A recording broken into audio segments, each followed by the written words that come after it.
এই কেকটা বানানোর পর থেকে আমি অন্য কেক খাওয়া ভুলেই গেছি। আজ বানিয়েছিলাম চিজ কেক, তো তোমাদের সঙ্গেও শেয়ার করে নিচ্ছি। প্রথমে যে কোনো বিস্কুট নিতে পারো, তো তোমরা মেরি বিস্কুটও নিতে পারো। তো মিক্সিতে ভালো করে ব্লেন্ড করে নিয়েছি আর কাচের বাটি নিয়েছি।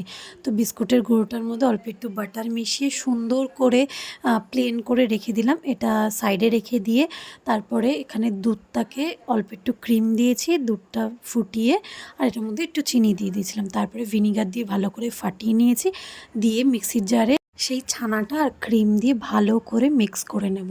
দিয়ে যখন একদম মিহি পেস্ট হয়ে যাবে এটার মধ্যে ঢেলে ডিপ ফ্রিজে রেখে দেবো প্রায় 1 ঘন্টার মতন। তারপরে চকলেটটাকে ভালো করে মেল্ট করে নেব একটু গরম জলে। তো এখানে দেখছো মেল্ট করে নিয়েছি। মেল্ট করার পর ওটার উপর দিয়ে আবার কিছুক্ষণ জন্য রেখে দেবো। আর দেখো আমার চিজ কেক পুরোই খেতে তো দারুণ হয়েছিল। আর তোমরাও যদি কেউ ট্রাই করো অবশ্যই জানিও। আজকের জন্য এইটুকুনি, টাটা।